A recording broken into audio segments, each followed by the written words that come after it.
الحمد لله رب العالمين والصلاة والسلام على أشرف الأنبياء وسيد المرسلين أما بعد فأعوذ بالله من الشيطان الرجيم بسم الله الرحمن الرحيم وعلم آدم الأسماء كلها قال الله تبارك وتعالى في مقام آخر وعلمك ما لم تكن تعلم وكان فضل الله عليك عظيما قال الله تبارك وتعالى في مقام آخر فاسألوا أهل الذكر إن كنتم لا تعلمون قال النبي صلى الله تعالى عليه وسلم طلب العلم فريضة على كل مسلم قال النبي صلى الله تعالى عليه وسلم من ستر مؤمنا على خزية ستره الله يوم القيامة رب اشرح لي صدري ويسر لي أمري واحلل عقدة من لساني يفقهوا قولي قال الله تبارك وتعالى في شان حبيبه مخبرا وآمرا إن الله وملائكته يصلون على النبي يا أيها الذين آمنوا صلوا عليه وسلموا تسليما اللهم صل على سيدنا ومولانا محمد وعلى آل سيدنا وأصحاب سيدنا ومولانا محمد وبارك وسلم وصلوا عليه صلاة وسلاما عليك يا سيدي يا رسول الله وعلى آلك وأصحابك يا سيدي يا حبيب اللہ۔ اللہ رب العزت کی حمد و ثنا حضور نبی رحمت شفیع امت خاتم النبیین صلی اللہ تعالی علیہ وسلم کی ذات اقدس پر درود و سلام عرض کرنے کے بعد دعا ہے اللہ رب العالمین ہم سب کو علم نافع عطا فرمائے۔ اللہ کی صفات میں بڑی صفت ایک علم بھی ہے۔ جس طرح قدرت بڑی صفت ہے اس طرح علم بڑی صفت ہے۔ اللہ کریم نے انبیاء کرام کو بعض کو مال بھی کم دیا ہے، گھر بھی اللہ نے کشادہ نہیں دیا، بعض انبیاء کے پاس سواریاں بھی نہیں تھیں، لیکن اللہ کریم نے ہر نبی کو اپنی امت سے زیادہ علم عطا فرمایا ہے۔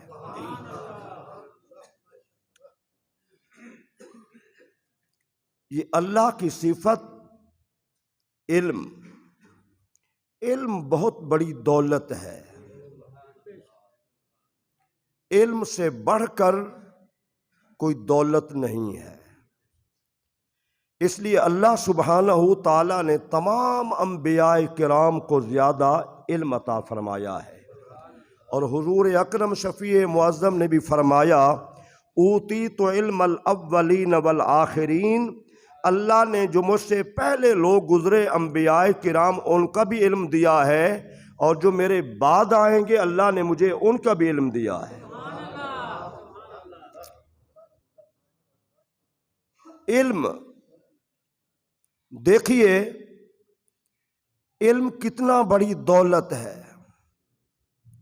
اللہ کریم نے حضور کو خود فرمایا میرے حبیب وَقُلْ رَبِّ زِدْنِي عِلْمًا، میری دربار میں یہ عرض کرو میرے اللہ میرے علم میں اضافہ فرما۔ توجہ کے ساتھ کہ اللہ کے پیارے رسول کو خود حکم ہو رہا ہے کہ میرے حبیب آپ میری دربار میں جہاں اور مانگتے ہیں اس میں سب سے اہم چیز کیا ہے؟ آپ یہ بھی سوال کریں میری دربار میں، رب زدنی علما، اے میرے رب میرے علم میں اضافہ فرما۔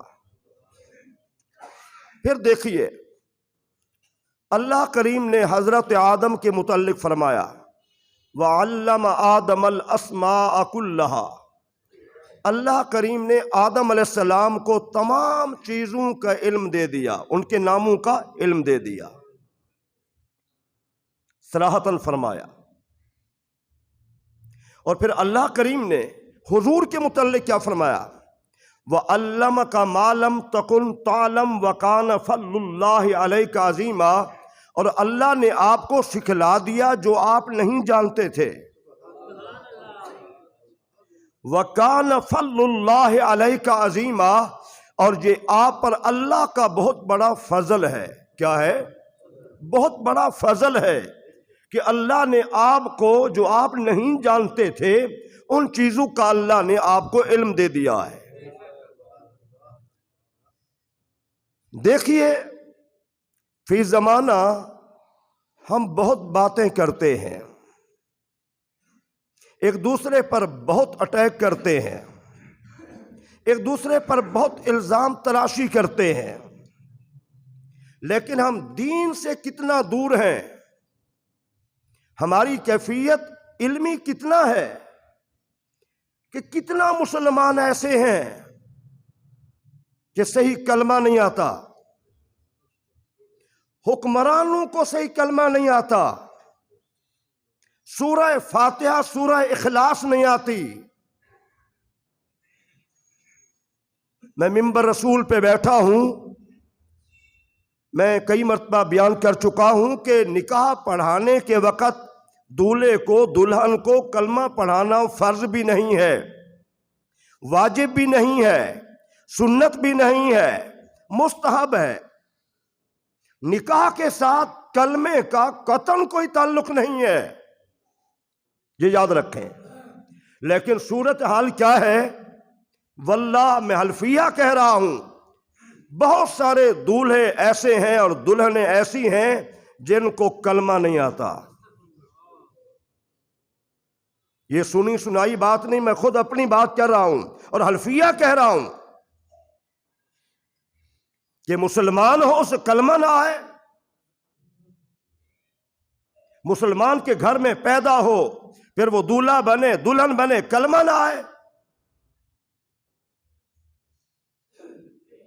آپ خود سوچئے، غور کیجئے، ہماری صورتحال یہ ہے کہ ہمیں کلمہ تک صحیح نہیں آتا۔ حضور نبی اکرم شفیع امت رحمت عالم وسلم نے صحابہ کرام کو جو تعلیمات دی ہے،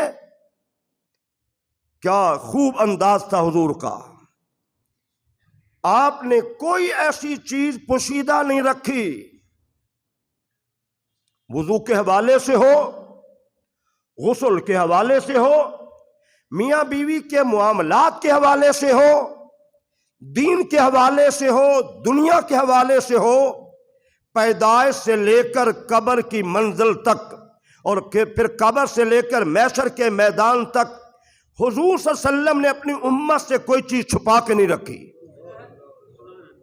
اللہم صلی علی سیدنا و مولانا محمد وعلی آل سیدنا و اصحاب سیدنا و مولانا محمد وبارک وسلم وصلوا علیہ صلاۃ و سلام علیک یا سیدی یا رسول اللہ وعلی آلک و اصحابک یا سیدی یا حبیب اللہ۔ اور ایک بات حضور نے فرمائی، بلغوا عنی ولو آیا، تم مجھ سے ایک بات سنو تو آگے پھیلاؤ۔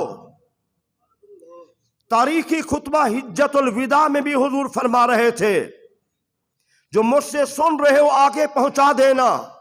ہو سکتا ہے جو سامعین ہیں ان سے زیادہ سمجھنے والے وہ لوگ ہوں جو آگے میری بات کو سنیں۔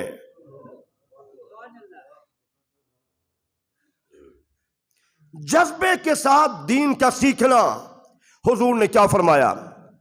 طلب العلم فریضۃ علی کل مسلم، ہر مسلمان پر بقدر ضرورت جتنا علم سیکھنا فرض ہے، ہر مسلمان پہ ضروری ہے۔ فرض کتنا ہے؟ مجھے وضو کرنے کا پتہ ہو صحیح طور پہ، مجھے غسل کرنے کا پتہ ہو، غسل میں کتنا فرائض ہیں، غسل کیسے کرنا ہے، مجھے زکوٰۃ کے مسائل مال ہے تو اس کا علم ہونا چاہیے، جو شرعی مسائل ہیں بقدر ضرورت جاننا ہر مسلمان مرد عورت کے لیے ضروری ہے۔ ہمیں تو کلمہ ہی نہیں آتا، کلمہ ہی نہیں آتا۔ اللہ اکبر کبیرہ۔ حضرت ابی ہریرہ رضی اللہ تعالی عنہ آپ بازار تشریف لے گئے، مدینہ منورہ کے بازار میں۔ بازار سجا ہوا تھا، جو احباب گئے ان سے پوچھیں کہ مدینہ منورہ شریف کے در و دیوار اور دکانیں اور ساری چیزیں حسین نظر آتی ہیں، قدرتی حسن ہے وہاں، تو کہا تم یہاں بیچنے میں اور خریدنے میں لگے ہوئے ہو، مسجد نبوی میں اللہ کے نبی کی جائیداد تقسیم ہو رہی ہے۔ اللہ کے نبی کی جائیداد مسجد نبوی میں تقسیم ہو رہی ہے۔ بڑا پرکشش اعلان تھا کہ حضور کی جائیداد تقسیم ہو رہی ہے، یہ حضور کے وصال مبارک کے بعد کی بات ہے۔ جو ہی سننا تھا صحابہ کرام نے تیزی سے دکانیں بند کی، تیزی کے ساتھ مسجد نبوی میں پہنچے۔ وہاں بظاہر سونا چاندی دراہم دینار تو نظر نہ آئے، کچھ لوگ علم دین سیکھ رہے تھے اور کچھ لوگ علم دین سکھا رہے تھے، یہ ہو رہا تھا مسجد نبوی میں۔ انہوں نے کہا بھائی ابی ہریرہ آپ تو ابھی اعلان کر کے آئے ہیں مسجد نبوی میں اللہ کے نبی کی جائیداد تقسیم ہو رہی ہے، تو یہاں پر تو ہمیں کچھ نظر نہیں آیا۔ کہا کچھ دیکھ رہے ہو؟ ہاں۔ کہا ہم نے دیکھا یہ ہے کہ کچھ لوگ دین سکھا رہے ہیں، کچھ لوگ دین سیکھ رہے ہیں۔ ابی ہریرہ نے بلند آواز میں کہا بھائیو حضور کی جائیداد دراہم دینار نہیں ہے، حضور کی جائیداد یہی ہے، یہی حضور کی جائیداد ہے۔ اور حضور اکرم شفیع معظم نے یہ بھی فرمایا اذا مررتم بریاض الجنہ فارتعوا لہ قالوا وما ریاض الجنہ قال حلق العلم وحلق الذکر۔ حضور نے فرمایا جب تمہارا جنت کے باغوں سے گزر ہو، جنت تو ساتوں آسمانوں کے اوپر ہے، اور حضور فرماتے ہیں جب تمہارا جنت کے باغوں سے گزر ہو کچھ چر لیا کرو، کچھ حاصل کر لیا کرو۔ قالوا وما ریاض الجنہ، حضور جنت کے باغ کہاں ہے؟ ہم نے تو آپ سے سنی ہے کہ جنت تو ساتوں آسمانوں کے اوپر ہے۔ حضور نے فرمایا حلق العلم، جہاں علم دین سکھایا جا رہا ہو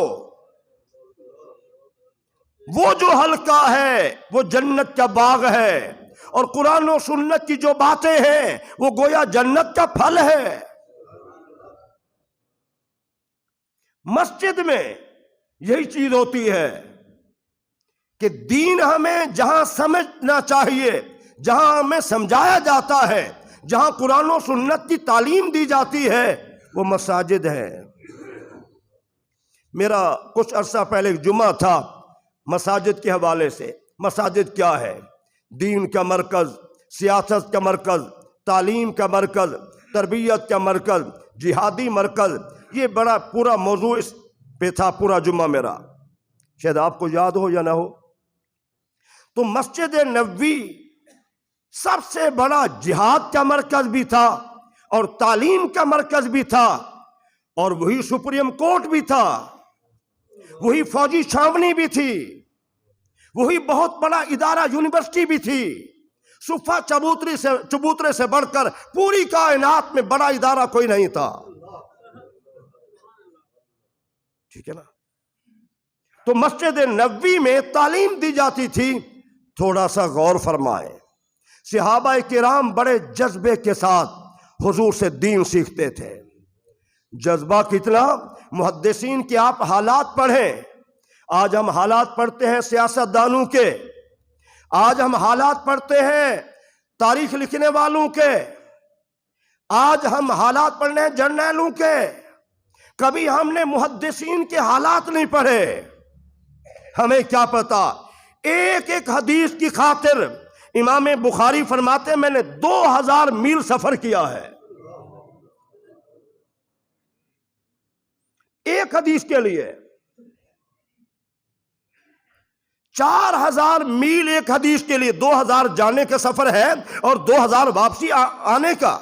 میں نے ایک حدیث کے لیے سفر کیا.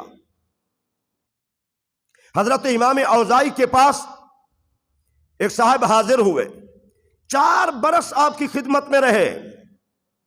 4 برس. اور 4 برس کے بعد جانے لگے. کہا میں تو 4 سال ٹھہرا رہا, صرف میں نے آپ سے 30 حدیثیں سنی ہیں. میں نے 30 حدیثیں سنی ہیں. تو آپ نے فرمایا شکر کرو, تم نے 4 سال میں اگر حضور کی 30 حدیثیں سیکھ لی ہیں تو بڑی بات ہے. 30 حدیثیں بھی آپ نے سیکھ لی ہیں تو بڑی بات ہے. پھر انہوں نے واقعہ بیان کیا. آپ بھی ذرا غور کریں. بسا اوقات ہم چھوٹے دل کے لوگ ہوتے ہیں, ہم کہہ جاتے ہیں یہ حدیث تو میں نے کئی مرتبہ سنی ہے, یہ تو کئی مرتبہ سن چکا ہوں.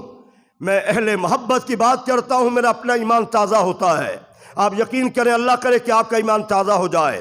ایک بزرگ فرماتے ہیں تم جب بھی حضور کی حدیث سنو, بے شک بھلے تم نے 1,00,000 مرتبہ بھی اس حدیث کو سن رکھا ہے. کتنی مرتبہ؟ 1,00,000 مرتبہ بھی اس حدیث کو سن رکھا ہے. تو یہ جب بھی حدیث پھر سن رہے ہو, اتنا جذبہ ہونا چاہیے, شوق ہونا چاہیے کہ آخر حدیث ہے تو حضور کی نا.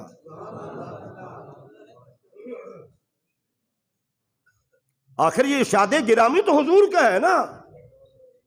زبان نبوت سے یہ حدیث طیبہ صحابی کو, پھر تابی کو, پھر تبا تابی کو چلتی چلتی ہم تک پہنچی ہے. کہا یہ حدیث کے الفاظ ہیں, آخر یہ زبان تو حضور کی استعمال ہوئی ہے نا, وہاں سے حدیث طیبہ نکلی ہے. تو 1,00,000 مرتبہ بھی آپ حدیث سن چکے ہیں. جب بھی سنیں تو جذبہ ہو, شوق ہو. اب اس جذبے شوق کو دیکھیے ذرا. حضرت ابی ایوب انصاری رضی اللہ تعالی عنہ, میں اس حدیث کی جانب جاتا ہوں. انہوں نے حضور سے ایک حدیث سنی تھی, اور دوسرے صحابی ایک وقت میں جب حضور اکرم صلی اللہ علیہ وسلم اپنا ارشاد فرما رہے تھے, حدیث بیان فرما رہے تھے, کہتے ہم 2 تھے, ایک میں تھا, دوسرے حضرت عقبہ بن عامر رضی اللہ تعالی عنہ تھے. حضور کے وصال کے بعد فتوحات کا سلسلہ چلتے چلتے شام, مصر, دور دراز چلا گیا. تو صحابہ کرام تبلیغ کے لیے گئے, جہاد کے لیے گئے. تو انہوں نے بھی دور دراز علاقوں میں ڈیرا لگا لیا, جہاں سے جہاد بھی کریں گے اور یہاں سے تعلیم بھی دیں گے, تبلیغ بھی کریں گے. تو ملک شام میں جا پہنچے حضرت عقبہ بن عامر رضی اللہ تعالیٰ عنہ. حضرت ابی ایوب انصاری رضی اللہ تعالیٰ عنہ, عمر 100 برس یہ سے اوپر ہے, بڑھاپا بھی ہے.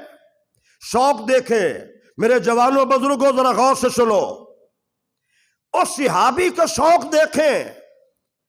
اپنے آپ سے کہنے لگے حضور کی وہ حدیث طیبہ جو ہم نے 2 نے سنی تھی, اس وقت روئے زمین پر میرے اور ان کے سوا اور کوئی نہیں ہے, کیا میں وہ حدیث سن کر نہ آؤں؟ غور سے سنیے ذرا حدیث. کیا میں وہ حدیث طیبہ حضرت عقبہ بن عامر سے شام میں جا کر سن کر نہ آؤں؟ کہ رہتے کہاں ہے؟ مدینہ منورہ میں. عمر بڑی ہے, بڑھاپے کا کوئی احساس نہیں ہے, سفر کی صعوبتوں کا کوئی مسئلہ نہیں ہے, راستہ سارا دشوار ہے.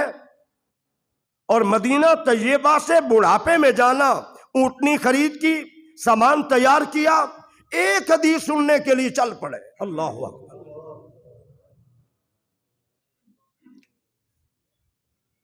ایک حدیث سننے کے لیے. ہم تو قریب مسجد میں نہیں آتے, دیر سے پہنچیں گے یا ہمارے پاس ٹائم نہیں ہے. ایک حدیث طیبہ سننے کے لیے مدینہ طیبہ سے جا رہے ہیں شام میں, اور کوئی کام نہیں ہے. اتنا بڑا سفر, طویل ترین سفر, دن رات تھوڑی دیر آرام کرتے سفر, کبھی صحرا، کبھی پہاڑ، کبھی کچھ کوئی راستہ، کبھی کوئی راستہ۔ کچھ عرصے کے بعد، بعض نے کہا مہینہ، بعض نے کہا زیادہ عرصہ لگ گیا، جاتے ہوئے ملک شام میں پہنچے تو وہاں پر جو گورنر صحابی تھے مسلمہ بن مخلد انصاری رضی اللہ تعالیٰ عنہ، کوئی صاحب منصب ہو یا مال ہو مشہور ہوتا ہے، تو وہ مشہور تھے، گورنر تھے، ان کے پاس پہنچے۔ انہوں نے جب دیکھا کہ مدینہ طیبہ سے اس بڑھاپے والی عمر میں حضرت ابی ایوب انصاری صحابی آئے ہیں، وہ دیکھ کے دنگ رہ گئے، کیسے آنا ہوا؟ تو آپ نے فرمایا میں ایک حدیث سننے کے لیے حضرت عقبہ بن عامر کے پاس آیا ہوں۔ شوق کیسا ہے، جذبہ کیسا ہے! تو آپ کی مہربانی ہوگی کہ آپ کسی آدمی کو جو ان کے گھر کو جانتا ہو مجھے ان کے دروازے تک پہنچا دیں، میں بس وہ حدیث سننے کے لیے آیا ہوں۔ انہوں نے آدمی دیا، ان کے دروازے تک پہنچایا، دستک دی، وہ جلدی سے تشریف لائے۔ جب دیکھا کہ میرے دروازے پہ شام میں رہتا ہوں، مدینہ طیبہ سے ابی ایوب انصاری بڑے جلیل القدر صحابی آئے ہوئے ہیں، اہلاً و سہلاً مرحبا، اہلاً و سہلاً مرحبا، کیسے آنا ہوا؟ اس عمر میں اتنا سفر کر کے میرے پاس کیسے آنا ہوا؟ وہ حیران رہ گئے۔ تو آپ نے فرمایا میں بس حضور کی وہ حدیث سننے کے لیے آیا ہوں جو ہم دونوں نے ایک موقع پہ حضور سے سنی تھی۔ میں وہ حدیث سننے کے لیے آپ کے پاس آیا ہوں، اور اس جذبے سے آیا ہوں کہیں ایسا نہ ہو کہ مجھے موت آ جائے اور وہ حدیث نہ سن سکوں۔ حدیث کی 10 صفحات کی تھی یا کوئی طویل حدیث تھی؟ غور کیجئے اس حدیث پہ۔ اس حدیث کے ساتھ ہماری آخرت بھی وابستہ ہے۔ آج بڑا پرفتن دور ہے، اس حدیث جو سننا آپ کا کام ہے، اور تنہائی میں بیٹھ کے آپ خود سوچنا کیا حدیث تھی۔ حضور نے ارشاد فرمایا من ستر مؤمنا علی خزیۃ سترہ اللہ یوم القیامہ۔ میرے نبی نے فرمایا، ہم سب کے محبوب نے فرمایا، اللہ کے محبوب نے فرمایا جو مسلمان دوسرے مسلمان کی دنیا میں کوئی ایسی بات دیکھتا ہے جو اگر اظہار کیا جائے تو رسوائی کا سبب بن جائے گا، اسے رسوا نہیں ہونے دیتا کہ اگر میں اظہار کروں گا محلے میں، دوستوں میں، رشتہ داروں میں، یہ تو رسوا ہو جائے گا۔ حضور نے کیا فرمایا؟ اللہ اکبر کبیرہ۔ حضور نے فرمایا وہ بندہ بس اپنے سینے میں ڈال لیتا ہے، اسے رسوا نہیں ہونے دیتا۔ حضور نے فرمایا کل قیامت والے دن اللہ اس کو قیامت کی رسوائی سے بچا لے گا۔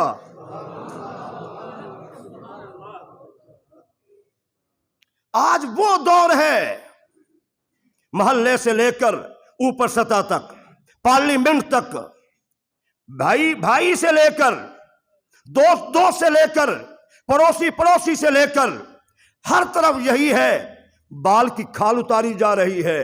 ہم ایک دوسرے کو ننگا کرنے پہ لگے ہوئے ہیں میرے بھائیوں، کوئی شرم و حیا نہیں ہے۔ میں چاہتا ہوں اس کو رسوا میں نے کیسے کرنا ہے۔ ایک اور حدیث سنیے حضور کی، آج کے خطبے کو ذہن نشین رکھنا ہے، اپنی آخرت کی فکر کرو۔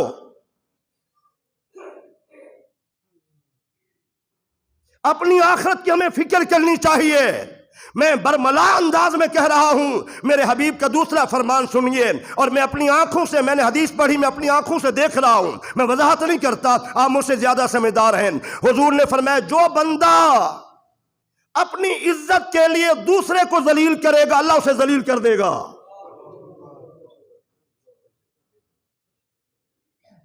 میری بلے بلے ہو، میری عزت ہو، میرا نام ہو، میرا چرچا ہو، میرا وقار ہو، میری شہرت ہو، میری امانت و دیانت کے چرچے ہوں۔ حضور نے فرمایا جو بندہ اپنی عزت کے لیے دوسرے کو ذلیل کرے گا، حضور نے فرمایا اللہ اسے ذلیل کر کے رکھے گا دنیا میں۔ امام مالک رحمۃ اللہ تعالی علیہ 20 سال حضور کے روضہ کے سائے میں بیٹھ کے حدیث طیبہ پڑھانے والے، بڑے محبت کے ادب والے تھے۔ ایک موقع پہ کہتے حضور سلام پیش کرنے کے بعد ساری دنیا کی باتیں ٹھکرائی جا سکتی ہیں، دنیا کی باتیں غلط ہو سکتی ہیں، میرے حبیب جو آپ نے فرمایا وہ کبھی غلط نہیں ہو سکتا۔ آپ دیکھیں، آپ اپنے خاندان میں دیکھیں، اپنے دوستوں میں دیکھیں، اپنے محلے میں دیکھیں، اپنے شہر میں دیکھیں، حکمرانوں کو دیکھیں، سیاست دانوں کو دیکھیں، جس طرف دیکھیں اس حدیث کو سامنے رکھیں، جس بندے نے دوسرے کو ذلیل کیا اللہ نے اسے ذلیل کر دیا ہے۔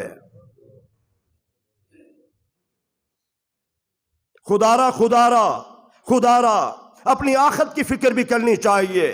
ہم اس وقت ایک دوسرے کو ننگا کرنے پہ لگے ہوئے، اسے ذلیل کیسے کرنا ہے، اسے رسوا کیسے کرنا ہے، اس کو منہ دکھانے کے لائق چھوڑنا بھی نہیں ہے۔ خدارا اللہ سب کچھ دیکھ رہا ہے، اللہ سب کچھ دیکھ رہا ہے۔ ایک حدیث طیبہ آپ ذرا غور کریں، حضور نے کیا فرمایا؟ جو بندہ دنیا میں کسی کو رسوائی سے بچا لیتا ہے اللہ قیامت کی رسوائی سے بچا لے گا۔ اور یہ رسوائی کتنا بڑی ہوگی، اللہ قرآن میں فرماتا ہے حضرت ابراہیم علیہ السلام جد الانبیاء ہیں، ہزاروں انبیاء ان کی نسل سے ہیں، اور قرآن میں کیا ان کا قول ہے، فرمان ہے، آپ فرماتے ہیں میرے اللہ مجھے قیامت کے دن کی رسوائی سے بچا لینا۔ ہم کیا ہیں، ہماری کیا حیثیت ہے؟ حضرت ابراہیم فرما رہے لا یخزنی یوم یبعثون، میرے اللہ مجھے اس وقت جب تو اٹھائے نا قیامت میں مجھے رسوا ہونے سے بچا لینا۔ حضرت ابراہیم ڈر رہے ہیں، ہمیں کوئی ڈر نہیں ہے، اتنا بڑی شخصیت ڈر رہے ہیں، خوف زدہ ہیں، اللہ مجھے رسوا ہو کے نہ اٹھانا۔ اور حضور فرماتے ہیں میرے جوانوں، میرے بزرگوں، ذرا آپ غور کرنا، حضور فرما رہے ہیں جو بندہ کسی مسلمان کو دنیا میں رسوا ہونے سے بچاتا ہے اللہ قیامت کی رسوائی سے بچا لے گا۔ علم بہت بڑی دولت ہے۔ دیکھیے قرآن مجید کی جو پہلی آیت نازل ہوئی غار حرا میں، نفل بھی میں نے وہاں ادا کیے، حاضری بھی دی، غار ثور کی بھی میں نے حاضری دی روزے کی صورت میں، اللہ نے مجھے توفیق بخشی۔ تو غار حرا میں جو پہلی آیت یہ حرم کعبہ میں نازل نہیں ہوئی، مکہ مکرمہ کے اندر نازل نہیں ہوئی، یہ پہاڑ کی بلندی پہ اور اسی چھوٹی سی غار میں اللہ کریم نے قرآن نازل فرمایا۔ اور جو پہلی واج ہے اللہ جو اپنے نبی سے فرما رہا ہے اقرا، میرے نبی پڑھیے، پہلی بات یہ ہے پڑھیے۔ ہمیں شرم آتی ہے، بڑی عمر ہو گئی ہے، اب کیسے پڑھیں؟ علم کتنا اللہ کو پسند ہے۔ حضرت سلیمان علیہ السلام، بڑی خوبصورت بات ہے، اللہ کریم نے فرمایا اے سلیمان میں تمہیں اختیار دیتا ہوں، چاہو تو بادشاہت لے لو، چاہو تو بادشاہت لے لو اور چاہو تو علم لے لو۔ اب حضرت سلیمان کو اختیار کون دے رہا ہے؟ اللہ دے رہا ہے۔ میرے نبی تمہاری مرضی ہے، علم لینا ہے تو میں علم دے دوں گا، بادشاہت لینی ہے تو تمہیں بادشاہت مل جائے گی۔ وہ تو اتنا بادشاہت کی بات ہے، میں کہتا ہوں ہمارے زمانے میں کسی بندے کو کہنا یار تو علم لینا ہے یا چیئرمین، وہ کہے گا علم کیا ہے، علم پہ کیا ہے، چیئرمین مجھے بنا دو بس۔ تو حضرت سلیمان کی چوائس دیکھیے ذرا، ان کی سوچ اور فکر دیکھیے، عرض کی یا اللہ مجھے علم دے دے، مجھے علم دے دے۔ تو اللہ کریم نے کیا فرمایا؟ سلیمان تم نے علم کو پسند کیا ہے، میں تمہیں علم بھی دے رہا ہوں، بادشاہت بھی دے رہا ہوں۔ اگر بادشاہت پسند کرتے تو علم کبھی نہ ملتا، ضرورت کے مطابق ملتا، زیادہ علم نہ ملتا۔ آپ نے علم کو پسند کیا تو اللہ کریم نے فرمایا سلیمان تم نے علم کو پسند کیا ہے، ہم تمہیں علم بھی دے رہے ہیں اور ہم تمہیں بادشاہت بھی دے رہے ہیں۔ تو میری آپ سے گزارش ایک ہے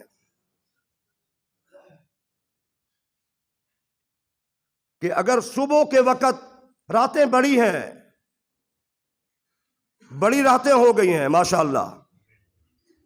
اگر آپ صبح نماز با جماعت ادا کریں، دوسری مسجد میں کئی سالوں سے میرا معمول ہے، کئی سالوں سے، آپ ہو سکتے 20 سالوں سے کہہ رہے ہو کہ سردیوں میں نمازی بڑھ جاتے ہیں تو سب کہتا ہوں وہ کلمہ 4-5 دن پہلا کلمہ، پھر دوسرا تیسرا کلمہ، پھر نماز، پھر اس طرح وضو کیسے کرنا ہے، غسل کیسے کرنا ہے.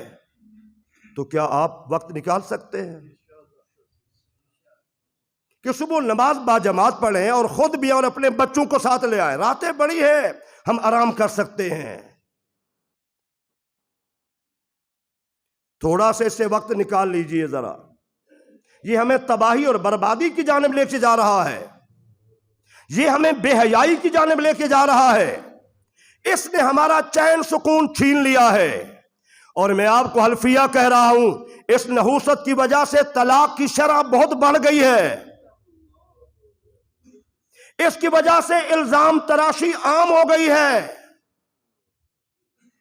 میں ایک جمعہ کا کئی جمعے اس کے نقصانات پہ بتا سکتا ہوں کہ ہم نے اس سے کیا لیا ہے. تو میری آپ سے گزارش یہ ہے کہ آپ صبح نماز با جماعت ادا کریں. میں مولانا صاحب سے کہوں گا کہ آپ ان کو سکھائیے کلمہ. 3 دن لگ جائے، پہلا کلمہ سکھاؤ. اور یہ وہ عظیم کلمہ ہے، حضور نے فرمایا من کان فی آخر کلامہ لا الہ الا اللہ دخل الجنہ. جس بندے کی زبان پہ دنیا سے جاتے ہوئے یہ کلمہ نکل گیا نا، اللہ کی جنت میں ضرور داخل ہوگا. ہمیں کلمہ تو صحیح آنا چاہیے نا. تو آپ سے میری گزارش یہی ہے، آپ سے یہی گزارش ہے. پھر انشاءاللہ مزید باتیں انشاءاللہ اگلے جمعہ اللہ میرا آپ کا حامی ناصر ہو. اتوار کو انشاءاللہ عزیز درس بھی ہوگا، انشاءاللہ اتوار کو درس بھی ہوگا انشاءاللہ.